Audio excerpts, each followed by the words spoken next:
The hero's journey, one of my favorite topics. We're going to try and do this in half an hour, which is no small achievement. So let's roll. Okay, the hero's journey was identified by Joseph Campbell. He's a cultural mythologist. If you Google hero's journey, you're going to get all kinds of great information. It is a filmmaker's best friend. So when you're looking at making a video or telling a story, you need a structure. The hero's journey provides a structure, and it's a structure that's been used successfully. In fact, great stories across all kinds of cultures have used this. That's what Joseph Campbell found.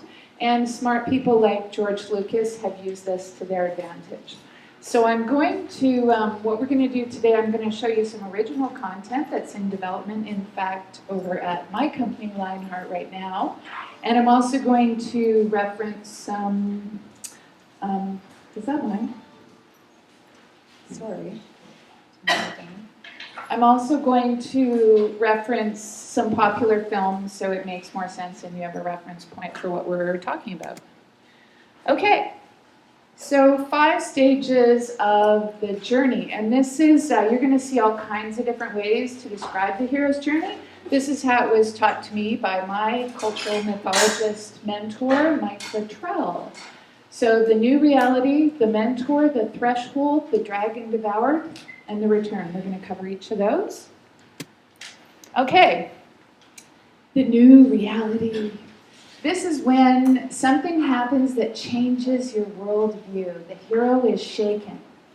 So in The Wizard of Oz, the new reality is when Dorothy, she's in Kansas, everything's great, but then there's a problem and the bad lady, the witch, wants to steal Toto and take Toto away, and then there's a hurricane.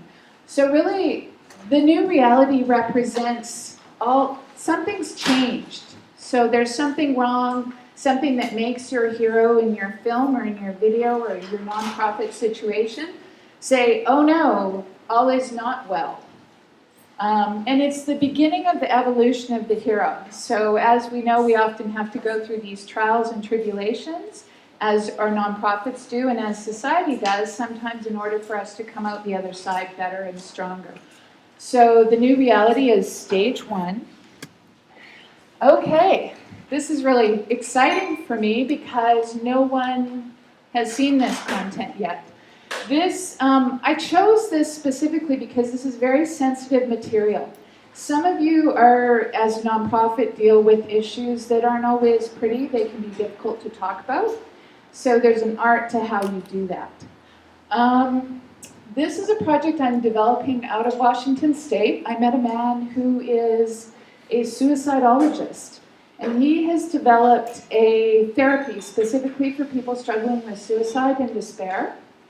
And for the last year, I have been helping him try and bring his work to a larger market because this is something that's desperately needed. So the content you see here are from interviews I recently did. The gentleman featured here, his name is Jason. He represents the hero in my short film. And meaning he's someone who was just meandering along as a therapist, met this crazy Rick guy who was doing something different, and said, whoa, hang on a sec. So what he's talking about is actually, he represents the new reality, but he's also speaking about the hero's journey. When he's actually speaking here, he's speaking about his own moment of, my world is shaken, things are not what I think they are, and there's this change that's happening. So I was on the unit, I was frustrated, and I was actually going through a divorce at the time too. So everything, all my ground had just been, shattered. And so I felt like it was a good time because I was open at the time, and I just started getting curious about what Rick was doing. So I would see this guy tell suicidal people things that I wouldn't dare to tell them.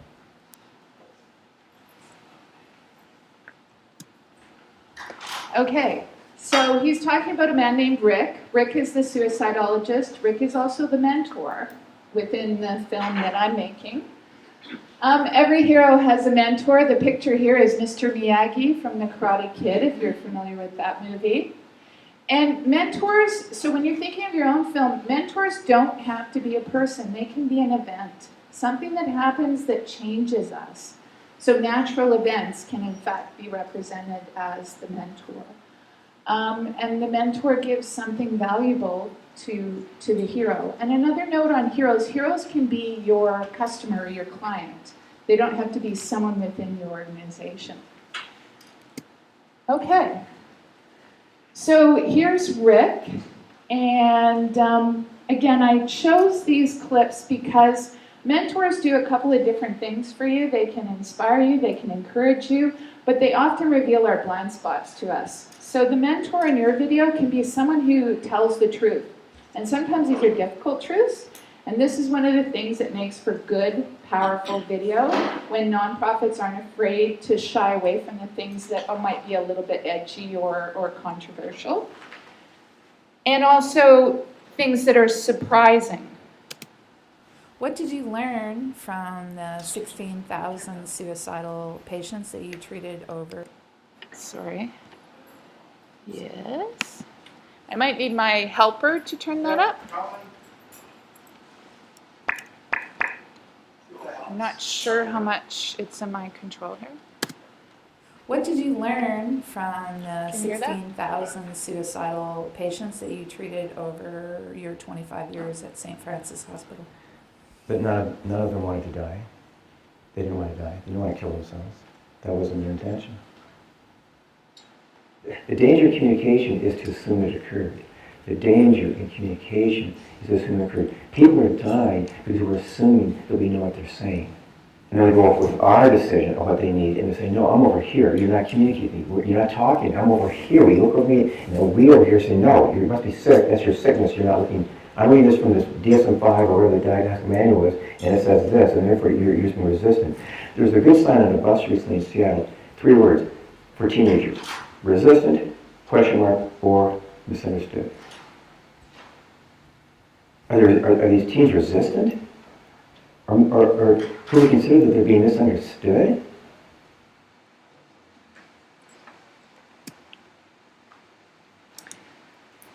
Okay, so the other thing that the hero's journey has is a threshold.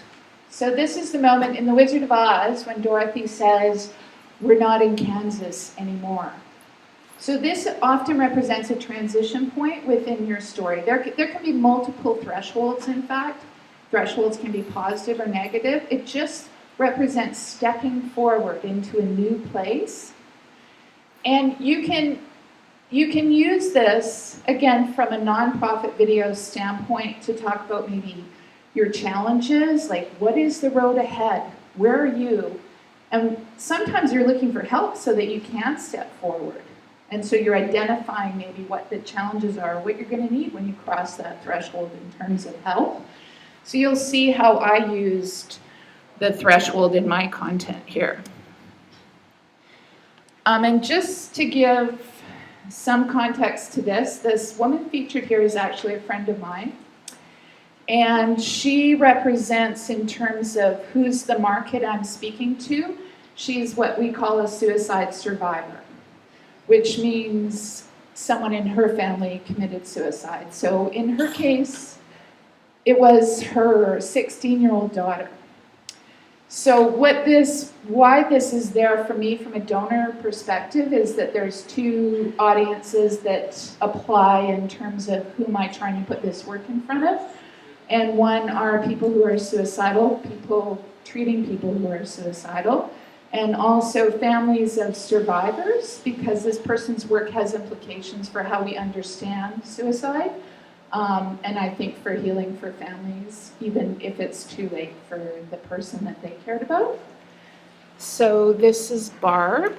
Since Hayden's death, you've come across some other families who had either teens who are suicidal or have completed suicide. Can you just comment on their experience with the system? Are they getting the help they need? nobody's getting the help they need. There's a lack of help.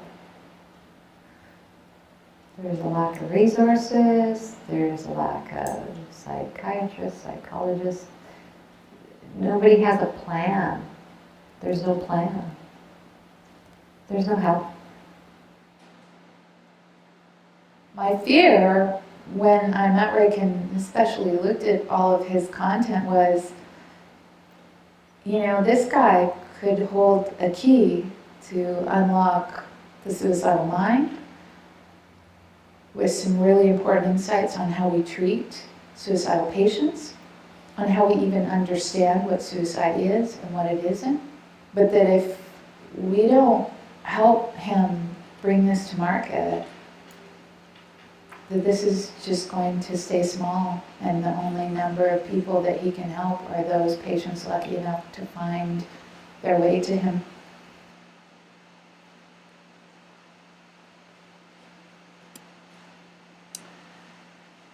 Okay, the Dragon Devoured. This is about the dark night of the soul, really. So every great film has some conflict.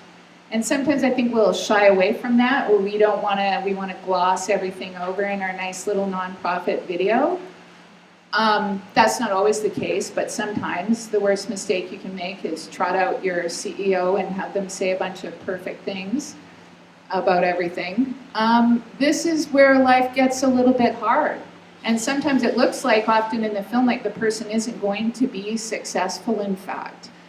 But the Dragon Devoured is really about taking the challenges and the difficult things that happen to you and turning it into something amazing. This lends itself very much to nonprofit work, because you're looking at what is the problem that we're trying to solve and what is the opportunity. And here's where you can share some of your successes, or perhaps it's the success of the clientele that you serve. So here's the person on the downtown east side, and here's what happens after they've gone through our program. So they're down on their knees, and then they're getting a new life. And this is, again, a universal theme. We all go through this in our lives.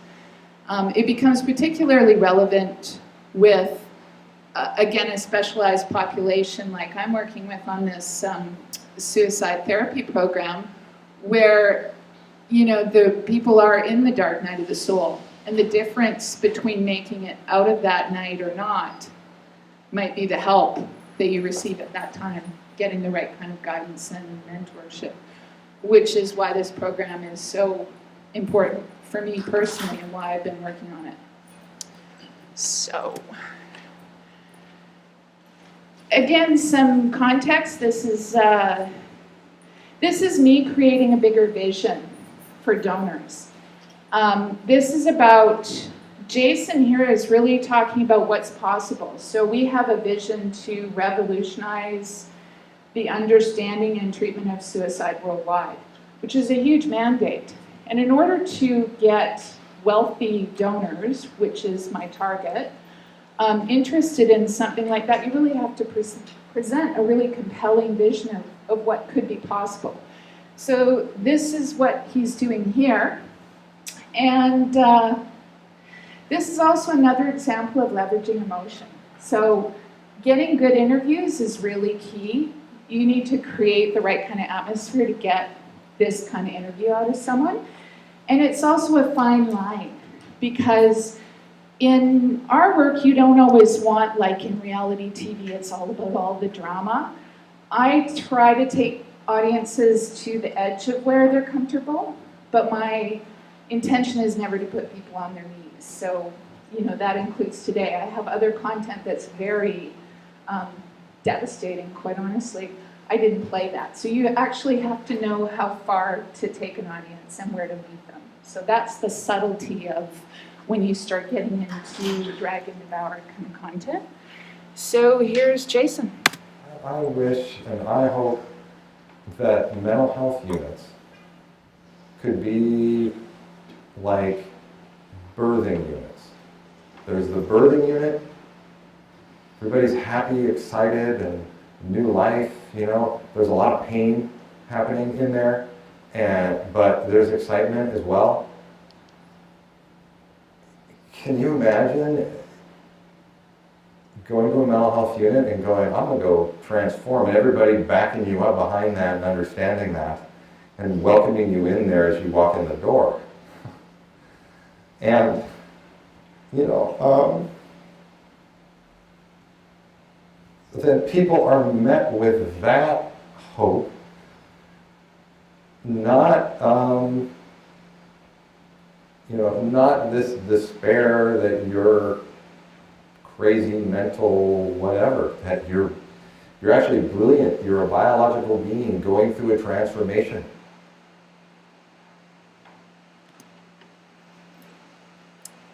And the return.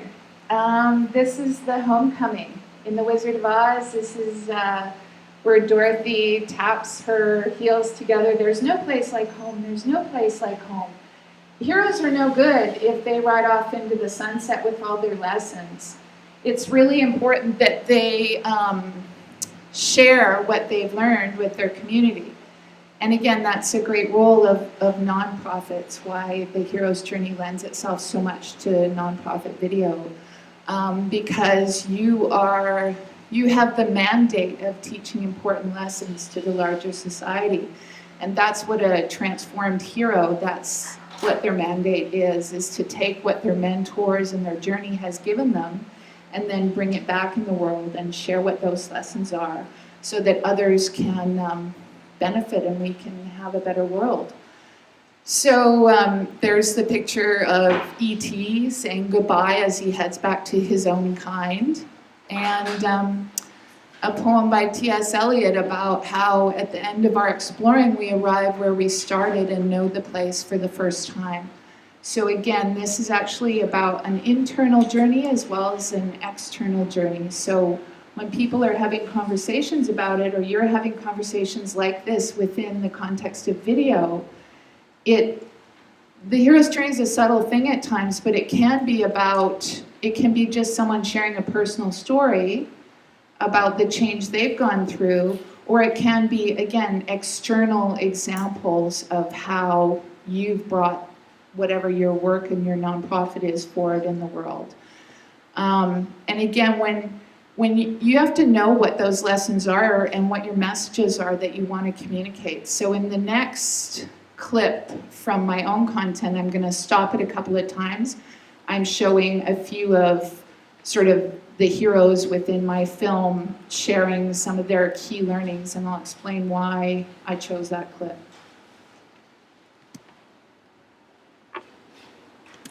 They don't want to kill themselves. They want to stop living as someone who's not them. They know the difference. So there's Rick answering, the question which we posed at the beginning in terms of what he learned from suicidal people, which is in fact that they didn't want to die. They just couldn't live with what was going on in their mind at that time. They didn't know a way through their suffering. So that becomes an important key message that he's sharing as the mentor with all of us is, hey guys, maybe we got it wrong. We absolutely got it wrong when we're thinking about people with despair and where they're at, that we're totally off base, in fact. So that becomes a very important message because he's saying, look, the whole way we're looking at this thing and the way we're treating it, we're way off in left field, which is why the methods we're currently using are not effective. Oh, hang on. Operator error. I just did a keynote about. Hang on here. They don't want to kill themselves. Okay. They want to stop living as someone who's not them. They know the difference. The people that I see tell me other people that are suicidal need this information. There is that compassion. Once they get it and understand it, the first thing they usually say is, other people need to understand this. I've been to a bunch of different places. They need to get this. So the reason that clip is in there is because, that is an expression of the suicidal person themselves, their inclination as a hero of wanting to share it, of wanting to go to the return of the homecoming. Oh my God, you've given me something really important. How can I share this with as many people as possible? And that's always the mark of the hero, that they've been through a transformation, some kind of healing, and they feel absolutely compelled to share this. So the other thing it does for me from a donor standpoint is it identifies that there's a market for this work, and it identifies that my stakeholder group, the clients for this therapy, are very happy. And in fact, that they're the ones saying, oh my God, please share this with everybody. People don't need to be suffering the way they are. So that's why that clip is there. And the last clip is Barb. So of course she has credibility because she represents basically the system that did not work, and her perspective after learning about and going through some of Rick's work. My hope for this project is that people will look and see that there are alternative forms of therapy that work, and it needs to be shared. It so needs to be shared because the system we have now is so broken. It's not working. So let's look at something that is.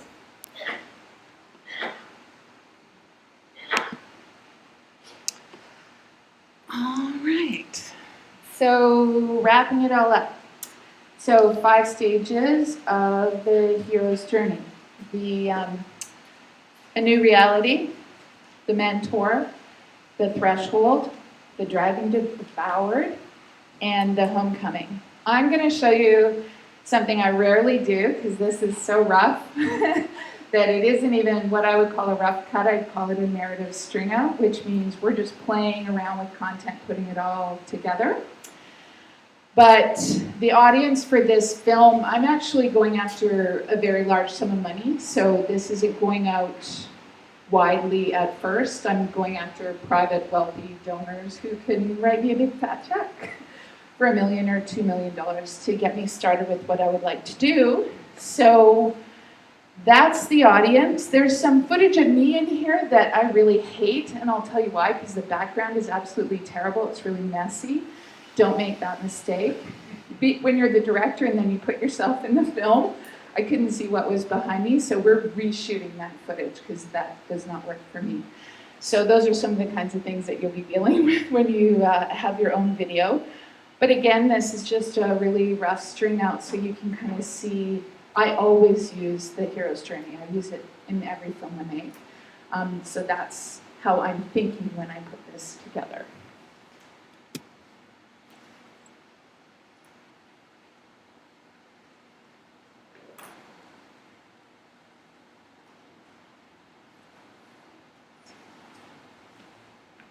What did you learn from the 16,000 suicidal patients that you treated over your 25 years at St. Francis Hospital? But none of them wanted to die. They didn't want to die. They didn't want to kill themselves. That wasn't their intention.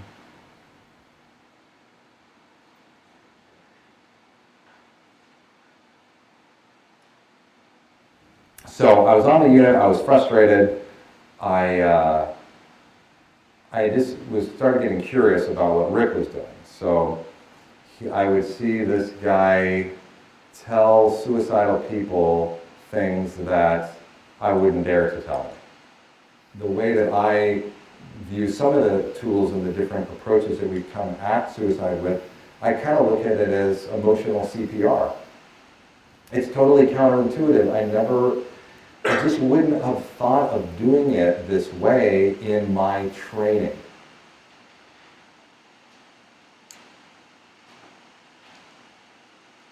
He's using visuals.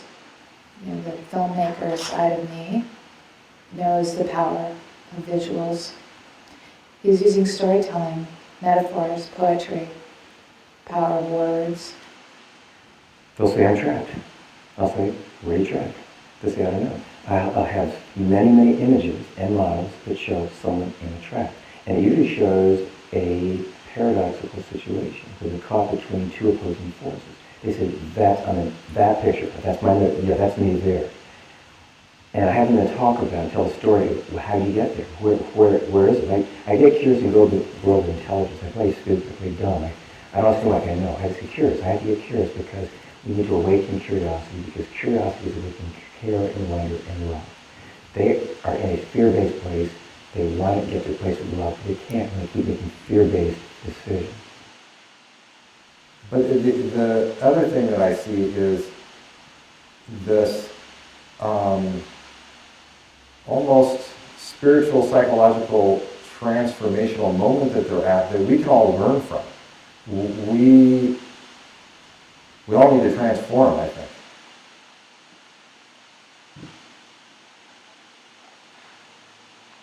Thinking about making this film and how to have a conversation about suicide, I didn't want to make it really depressing because I felt like while people, I believe, are hungry for healing and to talk and to listen and to learn, people are also afraid.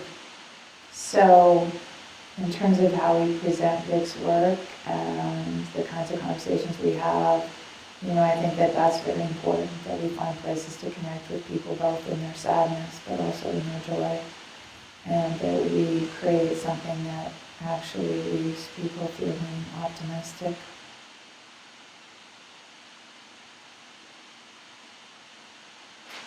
My fear when I met Rick and especially looked at all of his content was, this guy could hold a key to unlock the suicidal mind with some really important insights on how we treat suicidal patients, on how we even understand what suicide is and what it isn't, but that if we don't help him bring this to market, that this is just going to stay small, and the only number of people that he can help are those patients lucky enough to find their way to him. Since Hayden's death, you may come across some other families who had either teens who are suicidal or have completed suicide. Can you just comment on their experience with the system? Are they getting the help they need? Nobody's getting the help they need. There's a lack of help. There's a lack of resources. There's a lack of psychiatrists, psychologists. Nobody has a plan. There's no plan. There's no help.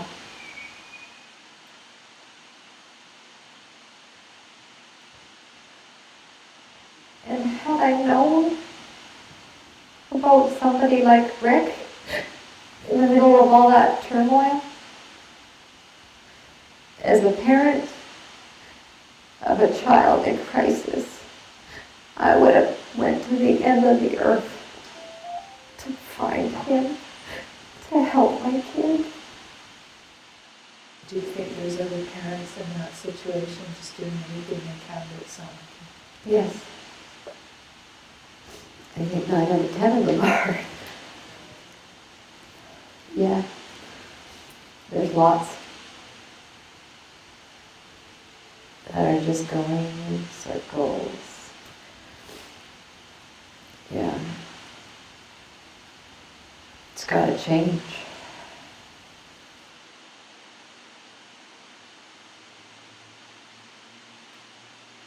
My hope for this project is that people will look and see that there are alternative forms of therapy that work, and it needs to be shared. It so needs to be shared because the system we have now is so broken. It's not working.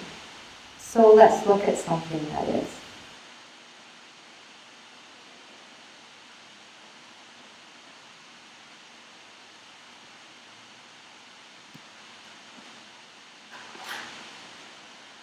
Okay, so sorry I threw some really heavy content on you today, but I did that because we're living in a challenging time. Many of us, and a lot of you in the nonprofit world, have difficult things to talk about, and the hero's journey is a great way to do that. Another thing, because I focused on something that really is a sometimes dark and difficult topic for people, I wanted to, make sure that I was very clear that, the hero's journey is really just a reflection of our human journey and experience. And so, of course, it includes tragedy and it includes comedy. So all of those things are there. It's about being vulnerable and being human. And in fact, heroes are not superheroes, perfect people. My experience in making video has been we love people when they actually show up and have the courage to be real and to be themselves. So when you try to be extra glossy, that isn't always what resonates with people, because when people tell the truth about themselves, it gives us all permission to be vulnerable and to be human. And that's a very important role of nonprofits is bringing the truth forward and doing it in a way that creates compassion for other people and also inspires people. So I've talked a lot about this as the structure. You use the hero's journey. If you were here last time, I ranted and raved for an hour about you have to have a plan before you roll video. So I'm actually going to show a little behind the scenes of something we caught while we were filming with me. In fact, talking about my last Net Tuesday talk.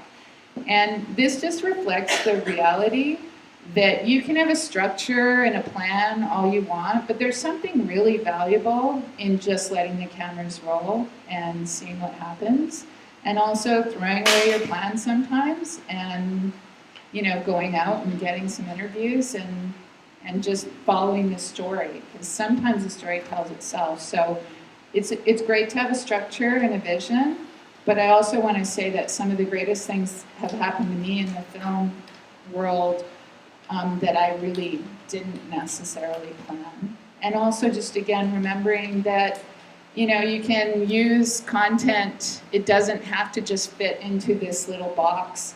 And whether it's a sensitive subject or a difficult subject, make sure you try and throw some humor in there. And I reference that as well in the donor video, just to let people know what my intention or what your tone is that you want to set. Because again, it gets exhausting if you're on the hero's journey and you're in the dark night of the soul the whole time. So if you're one of those nonprofits that's got some difficult stories to tell, you got to make sure you give people a break sometimes. And you have to be willing to throw away your plan. That's the paradox, and that's the art of storytelling. Is there a structure and strategy, and then there's also sometimes just beautiful accidents that happen along the way. So this is behind the scenes. I just did a keynote about you must have a plan before you film anything. Isn't that awesome? Listen to what I mean, not what I think. Yeah, exactly. I was thinking if any of my crew sees this talk, they'll crack up and die laughing. Oh yeah, Allanah, you've always got a plan. Right? Oh, yeah. Oh, we never move without a plan over here.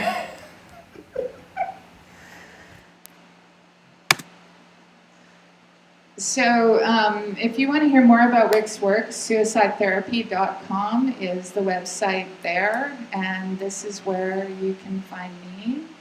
Thank you so much for listening, and I'll hang around a bit after, so if anyone has any comments or feedback, I really welcome that. This is, again, brand new content, and a very challenging subject that I'm taking on, so the good, the bad, and the ugly, you can drop me an email or let me know what you think. Thank you so much.